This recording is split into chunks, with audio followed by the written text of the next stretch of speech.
목자 되신 주님, 우리를 선한 길로 의의 길로 인도해 주시옵소서. 주의 선하심이 늘 우리를 따라다니며 주의 신실하심이 우리를 놓지 않게 하여 주시옵소서. 오늘 말씀하여 주시고 그 말씀이 각자의 삶에 생명이 되게 하여 주시옵소서. 우리 공동체에 귀한 은혜의 말씀이 되게 하여 주시옵소서. 성령께서 도우실 줄 간구하고 믿으며 예수 그리스도의 이름으로 기도드립니다. 아멘. 우리 주님의 은혜와 평강이 여러분의 삶과 가정과 일터와 그리고 사업 그리고 온라인으로 가정에서 또 사랑월과 우리 갈료리에서 예배하는 모든 교우들 가운데 함께 하시길 빕니다. 어제까지 청년분 여름 수련회를 잘 마쳤고요. 또 교육국 사역이 은혜 가운데 모두가 잘 끝났습니다. 수고하고 섬겨주신 목회자 모든 분들, 또 부장님이야 선생님들, 그리고 찬양팀 청년들을 섬겨줬고요. 후원해주고 또 식당 봉사로 섬겨주셨는데 영적인 것과 육의 양식을 동시에 충족되는 교회인 것 같아요. 영적으로도 좋고 밥도 맛있고 거기에는 땀과 여러 노력이 계셨는데요. 모든 것 챙겨주신 우리 사랑하는 성도님들 진심으로 감사를 드립니다. 우리 옆에 분에게 인사하십시다. 잘 오셨어요. 지난주에 이어서 10계명으로 말씀을 이어가려고 하는데요. 지난주에는 율법의 의미에 대해서 말씀을 드렸습니다. 율법의 의미가 무엇인가? 오늘은 그 율법을 어떤 시각에서 어떻게 바라봐야 할지 함께 나누어 보고자 합니다. 먼저 저는 하나님께서 이 율법을 주시기까지의 과정에 주목하게 됐습니다. 그렇게 주목해 보니까 율법이라고 하는 게 하나님의 사랑의 총합임을 알게 됐어요. 뭐라고요? 하나님의 사랑의 총합이에요. 하나님이 이스라엘 백성들에게 율법을 주신 곳이 애굽 땅이 아니었습니다. 애굽에서 고통당하는 그들에게 율법을 주며 지키라고 하지도 않으셨어요. 그들이 애굽에서 그렇게 고통받을 때 그 고통을 아신 하나님이 기억하신 게 있었습니다. 그게 뭐냐면 당신이 약속했던, 꼭 약속했고 언약했던 아브라함에게 주신 그 약속을 떠올리게 됩니다. 그리고 은혜로 애굽에서 하나님의 자녀들을 불러내십니다.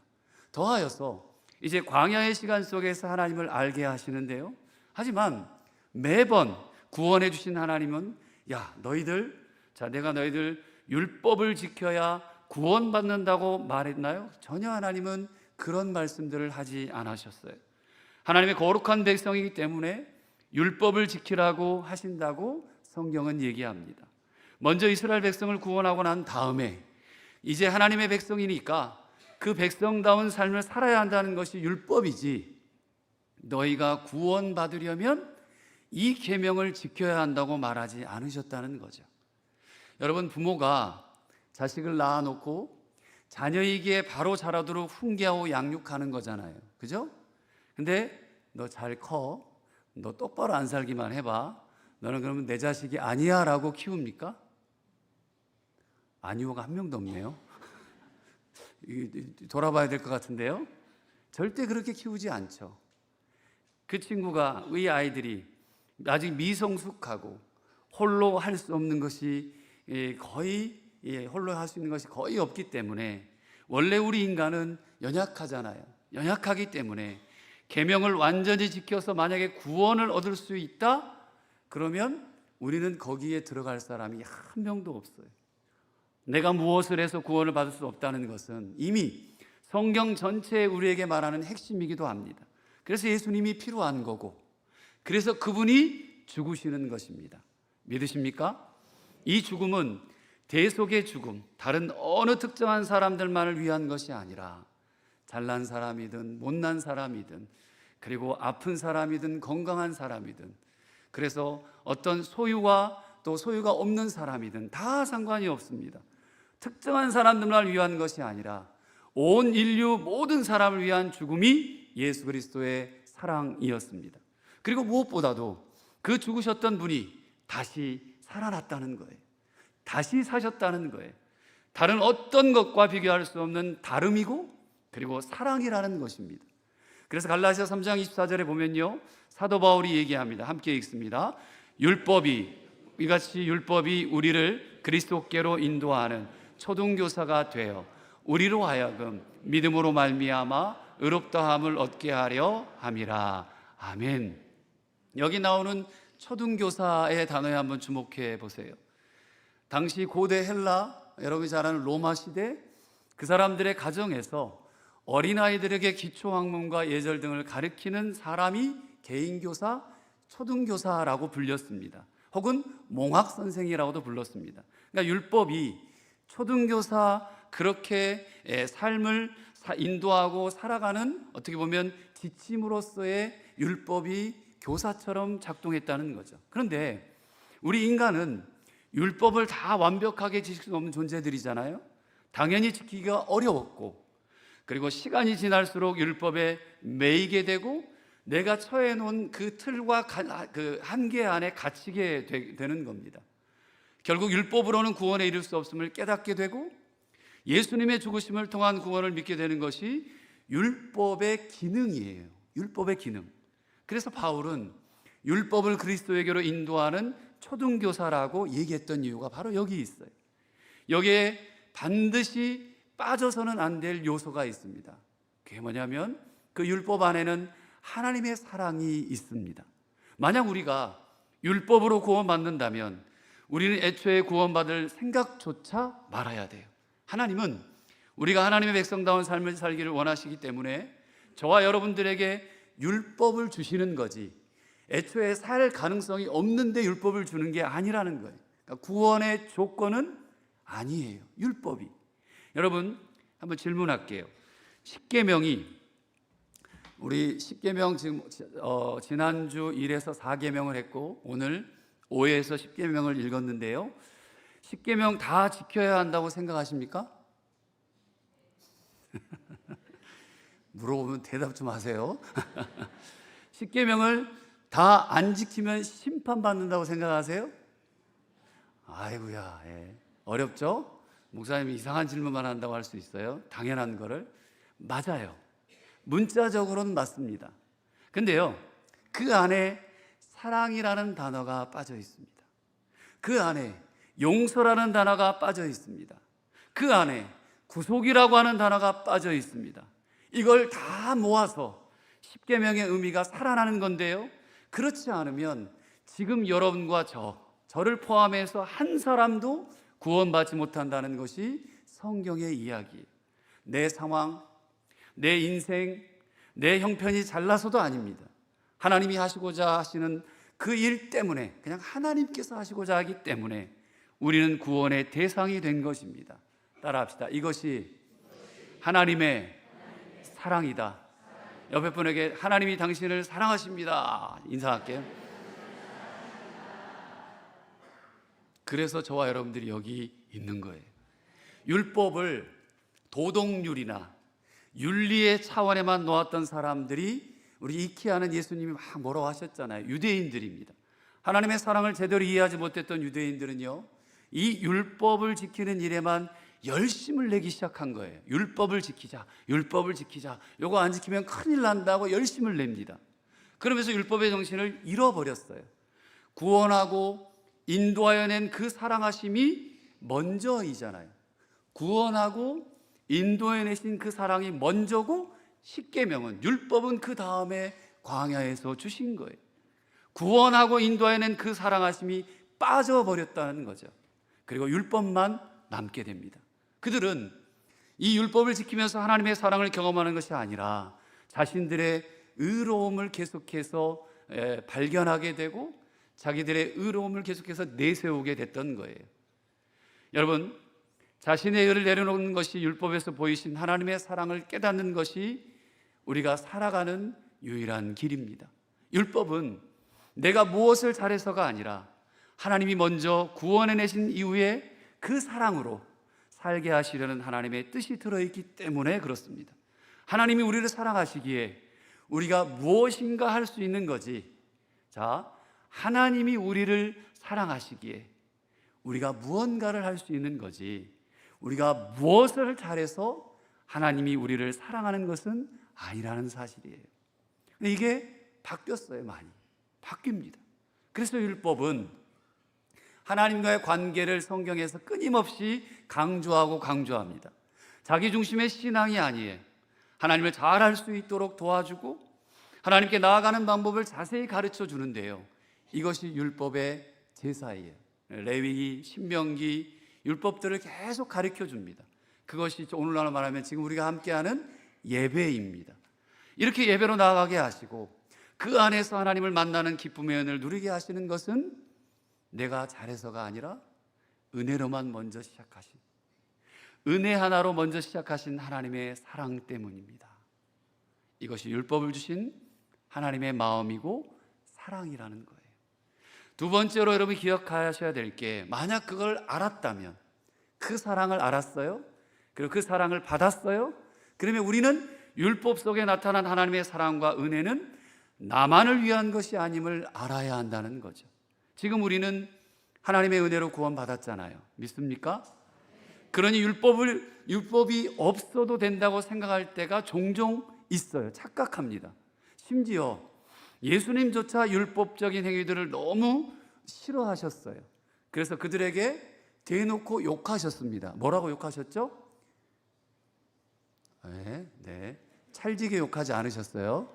네. 이 독사의 자식들아. 이 당시에는 이게 엄청 심한 욕이었어요. 독사의 자식들아. 그러다 보니까 현재 우리는 율법적이면 안 돼. 너 그거 율법적이야. 바리새파 같아. 이 말로 은혜만을 강조하는 경우가 많아요. 왜요? 은혜는 쉽거든요. 왜요? 은혜는 편하거든요. 왜요? 은혜는 모든 것을 덮어버릴 수 있으니까 내가 할 것이 없다라고 생각하는 경우들이 많아요. 근데 이 속에 여러분 얼마나 큰 부위트랩이 있어요. 함정이 있어요. 율법 정신에 하나님의 사랑과 은혜가 전제되어 있고요. 서로 함께하며 공동체적인 삶을 사는 것이 들어있다는 것을 놓치게 됩니다. 그런데 신약시대에 율법이라는 것은 그 모든 정신 다 잃어버렸다는 거예요. 그래서 예수님이 책망하셨던 거예요. 율법을 지켜서 뭐라고 한 게 아니라 율법의 정신을 잃어버려서 책망하셨다는 거죠. 그리고 하나님의 사랑하심을 다시 보이는 것이 우리가 잘 아는 예수 그리스도가 이 땅에 오신 것, 그리고 죽으심입니다. 우리는 그것도 은혜라고 불러요. 그러니 우리는 은혜로 시작해서 은혜로 살게 된다는 거죠. 그 은혜를 아는 사람들은 당연히 그 은혜에서부터 시작한 율법 정신, 사랑하는 것, 나누는 것, 돌보는 것, 이 공동체적 삶을 다시 되살려야 한다는 거예요. 이것이 율법이 말하는 삶이에요.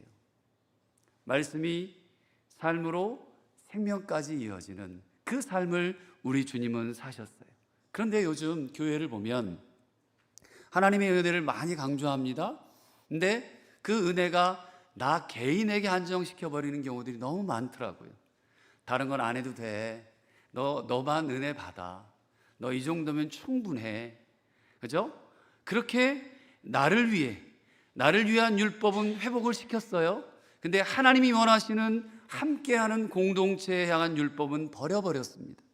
이것이 율법 정신을 잃어버린 이 땅의 교회들의 모습입니다. 그래서 예수님도 마태복음 5장에 봅시다. 17절입니다. 이렇게 말씀하세요. 시작. 내가 율법이나 선지자를 폐하러 온 줄로 생각하지 말라. 폐하러 온 것이 아니요 완전하게 하려 함이라. 아멘. 폐하려 한 것 없애버리려고 하는 게 아니라 그 율법의 정신을 잃어버린 자들을 책망하시면서 완성시키려고 왔다. 저는 우리 기독교가 윤리부재의 시대를 살고 있다고 생각합니다. 나 좋은 은혜만 강조합니다. 그 은혜를 주신 하나님은 바라보지 않습니다. 어렵거든요. 그리고 혹시라도 좀 편한 신앙생활을 원하는 경우들이 있어요. 죄인된 나를 향한 하나님의 은혜는 감격하고 기뻐요. 저에게만. 근데 그분이 나를 통해 하실 일에 대해서는, 나를 통해 우리 자녀들에게, 나를 통해 우리 남편과 아내에게, 나를 통해 가족들에게, 나를 통해 교회 이웃에게 하려고 하는 그 무엇인가는 놓쳐버리고, 그리고 아둔해지고 게을러집니다. 그래서 교회가 교회답지 못한데도 교회 안에 있으면 무엇인가 얻은 것 같은 뿌듯함도 생기게 되고요. 교회가 나만을 위해 존재하고 교회가 교회만을 위해 존재하는 시대가 되어버렸어요. 그러다 보니까 개인주의도, 교회적 개인주의도 너무 많아진 거죠. 세상이 교회를 비난하고 손가락질합니다. 당신들이 믿음을 가졌다고 하는데 삶으로 너희들을 통해 믿음을 한번 보여줘봐. 너는 교회에서는 그렇게 사는데 왜 세상에서는 이렇게 사니? 세상이 우리를 비난하고 손가락질한다는 거죠. 한국 기독교 역사에서 지금처럼 세상으로부터 고발당하는 시대는 없었습니다. 우리 기독교가 원래 이렇지 않았어요. 성경에 보면 초대교회 사도행전 이후에 교회들이 여러 교회가 등장을 합니다. 그 사람들을 한번 보세요. 그들은 동화 속에 그냥 책자의 환상의 인물들이 아니었습니다.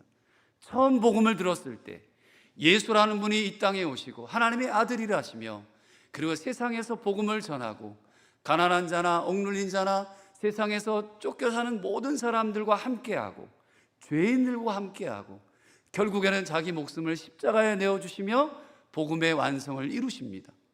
그 소식 복음을 듣고 나서 하나님의 사랑을 알게 되고 공동체가 교회라는 것이 무엇인지 알았던 사람들이 살았던 실제 삶이 성경에 기록되어 있어요.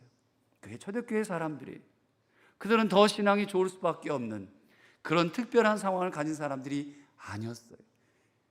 요즘 우리나라가 더 살기 편해요. 당연히 성경 시대는 불편했을 겁니다. 그들이 모범적인 이유는 더없이 심한 고난 속에서도 하나님의 은혜를 제대로 알았기 때문이에요. 어떻게 알았다고요? 제대로 알았어요. 근데 지금 우리는 우리에게 갇혀서 아무것도 하지 못할 때가 많아요.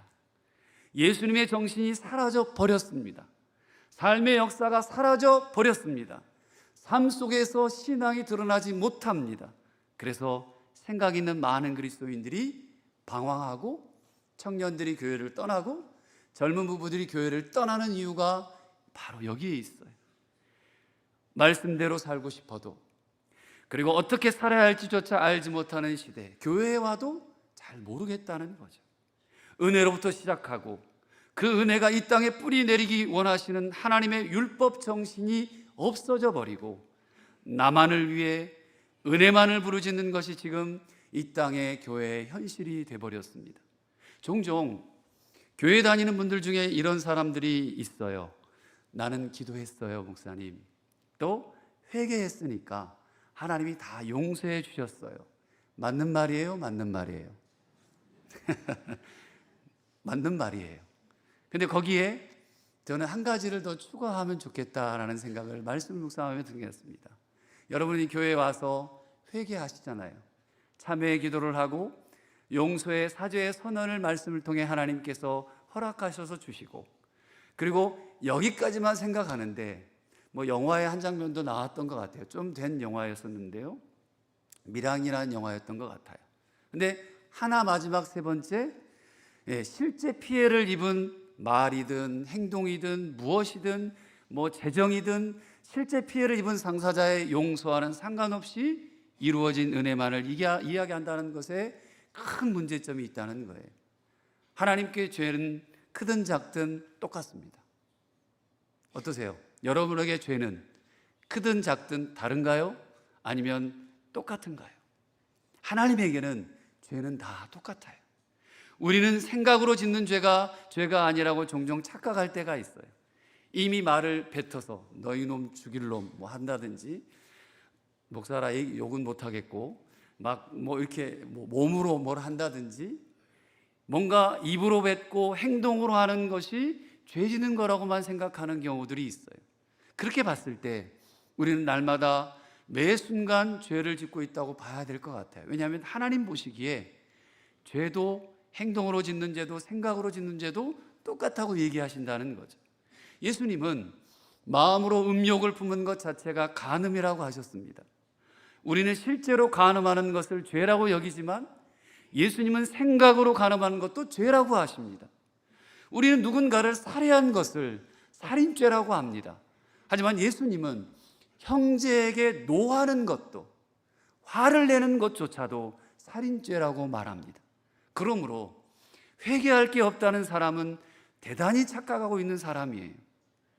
회개는 하나님 앞에서 돌이키는 거예요. 사람이 판단하는 것이 아닙니다. 언젠가 제가 종종 뉴스를 본다고 설교 때 말씀을 드렸어요. TV는 거의 뉴스만 많이 보는데, 그러다가 다른 채널을 뭐 하나 하고 이렇게 돌려봐요. 한 번씩 순서대로 돌리면 거기에 어김없이 뜨는 게 있어요. 홈쇼핑. 근데 왜 이렇게 많아요, 채널들이? 제가 어느 순간에 유심히 보는데, 야, 여기는 무슨 그런 그 특징이 있구나. 그리고 뭔가 루틴이 있어 보여요. 뭐냐면 처음에 딱 봐서 여기 홈쇼핑에 보니까 무슨 건강 보조식품이 딱 나와요. 뭐가 몸에 좋다고. 또 넘겨보니 그게 또 나오네. 또 넘겨보니 또 나와요. 예. 그래서 그러다 이제 언젠가 제가 한번 이 말씀 준비하면서 고민했는데, 홈쇼핑에서 뱃살을 가려주는 레깅스를 판매하는 걸 봤어요. 레깅스는 여자들뿐만 아니라 남자들도 입는 것을 그날 처음 알았어요. 남자들도 레깅스를 입는구나. 배가 쑥 나온 사내가 레깅스를 입자 배가 쏙 들어가는 거예요. 우와, 날씬해 보이네. 저도 잠깐 제 배를 살펴보면서, 야, 저거 신박한데 신기하다 그랬어요. 그런데 한번 질문을 드릴게요. 이 남자의 체중이 줄어들어서 날씬해 보였습니까? 뱃살이 빠져서 옷맵시가 나는 거였나요? 여러분 정답 알고 계시죠? 네, 레깅스는 페이크입니다. 그러니까 속임수인 거죠. 어쨌든 그 레깅스를 입은 사람은 자신이 실제로 날씬해진 줄 알고 착각할 수도 있어요. 그래서 혹은 음식 조절도 안 하고 운동도 하지 않을 수 있습니다. 왜냐하면 겉으로 보기엔 날씬하니까. 그러면 이전보다 더 심각한 상태가 벌어진다는 걸 잘 인지하지 못한다는 거죠. 여러분, 죄도 이와 같아요. 하나님이 보시기에 아직 죄가 해결되지 않았는데, 우리는 교회 오래 다녔다, 나는 회개했다, 죄가 해결됐다고 착각하는 경우들이 종종 생긴다는 거죠. 하나님 보시기에 매우 심각한 죄가 해결됐다고 착각할 수도 있어요. 하나님 보시기에 매우 심각한 죄인데 우리는 그 정도는 에이, 이 정도쯤은 허락이 돼. 하나님도 이 정도면 어때요? 용인해 주실 거야. 누가 판단해요? 내가 판단하고 있어요. 저 사람 저 정도면 괜찮아 라고 누가 판단해요? 하나님이 말씀하시는 게 아니라 우리가 판단하는 경우가 너무 많다는 거예요. 우리가 잘못 알고 있는 회개가 우리의 상태를 어쩌면 이전보다 더 심각하게 만들 수 있다는 거죠. 사랑하는 성도 여러분, 나만의 은혜, 나만의 행복, 나만의 예수는 율법 정신이 아니에요. 하나님 정신도 아닙니다. 여러분, 은혜 받고 싶으세요? 싫어요? 은혜는 여러분 모르는 거예요? 다시 한번 질문할게요. 여러분, 은혜 받고 싶으십니까? 신흥교회가, 여러분이 다니는 이 교회가 은혜가 넘치는 교회가 되길 원하십니까? 사모해 주십시오. 사모해 주십시오. 새벽마다 나와 기도해 주시고, 교회를 위해 기도해 주시고, 서로를 위해서 기도해 주시고, 사모하는 마음이 다시 불일 듯 일어난 우리 교회 됐으면 참 좋겠습니다. 할 수만 있다면 하나님의 그 사랑을 마음껏 누리시면 정말 좋겠고요, 그 사랑 생각하면 너무 좋아서 밤잠을 설레는 일도 있었으면 좋겠습니다. 하지만 그 사랑은 나만을 위한 것이 아닙니다. 우리가 하나님의 은혜마저 나만을 위한 것으로 제약해버릴 때, 한계를 두면 우리는 그 율법 정신을 잃어버리고 맙니다. 여러분, 신약시대에도 율법이 문제가 아니었어요. 율법이 책망받을 때는 율법 정신이 사라졌을 때였습니다. 한번 여러분, 말씀이 사라졌을 때, 그 하나님이 주신 그 사랑이 사라졌을 때 우리 그리스도인도 그리스도인의 정신이 사라지니까 욕먹는 겁니다. 그래서 세상에서 손가락질 받습니다. 말씀의 결론입니다. 사랑하는 우리 신가족 여러분, 은혜의 본질은 예수님을 위해 사는 것이 아니에요. 은혜의 본질은 예수님을 위해 사는 것이 아니라 우리가 그분을 위해 아무리 살려고 발버둥 쳐도 우리 힘으로는 안 된다는 것을 알고 은혜의 본질, 예수님이 우리를 통해서 나타나시는 겁니다. 예수님이 여러분 한 분 한 분을 통해서 나타나는 삶입니다. 내가 받은 은혜와 감격만큼 내 삶에서 드러나게 나를 내놓아야 합니다. 이것이 율법 정신입니다. 하나님 사랑을 지나서 가족으로 통과하고 하나님 사랑이 지나서 이웃들에게 가길 바라셨던 하나님의 마음, 그게 십계명입니다. 이것이 교회를 향한 하나님의 기대입니다. 오늘 말씀 중에 두 가지만 꼭 기억하십시오. 두 가지입니다. 다음 주에 물어보겠습니다. 이 땅에서 율법을 사는 법 두 가지. 하나는 쉬워요. 우리는 은혜로 사는 것을 기억하는 거예요. 나는 은혜로 산다. 기억하는 것 첫 번째. 마지막 또 하나는 이 은혜가 나만이 아니라 누구요? 서로를 위한 것이어야 합니다. 옆에 분에게 하나님이 당신을 사랑하십니다. 하나님의 은혜가 당신에게 있습니다. 마지막으로 나도 살고 좀 당신도 삽시다. 나도 살고 이웃도 살리고 나도 살고 여기 있는 우리 모든 사람들이 사는 것, 은혜가 우리를 살게 합니다. 은혜는 나누고 흘러가게 해야 합니다. 이것이 하나님의 은혜를 사는 방법임을 여러분 오늘도 이번 한 주도 꼭 세상에 나가 손가락질이 아니라 세상에 나가 소금과 빛으로 살아가시길 주님의 이름으로 축복합니다. 기도하겠습니다. 예수님이 나를 통해 나타나시는 삶 살겠습니다. 하나님 사랑을 지나 가족과 이웃들에게까지 흘러가는 하나님의 마음으로 십계명을 붙들고 살겠습니다. 은혜 받아서 감격하고 그 기쁨과 능력으로 교우들을 섬길 수 있고 감격하고 좀 더 반듯해지고 감격하고 밖으로 나가고 감격해서 나를 통해 은혜가 나누어지는 그런 삶 살겠습니다. 은혜로 살고 나만의 것이 아닌 서로를 위한 은혜로 살고 흘러가게 하여 주시옵소서. 주님, 우리 교회 신흥교회 도와주시옵소서. 성령님 역사하여 주시옵소서. 생명을 주신 주 예수 그리스도의 이름으로 간절히 기도드립니다. 아멘.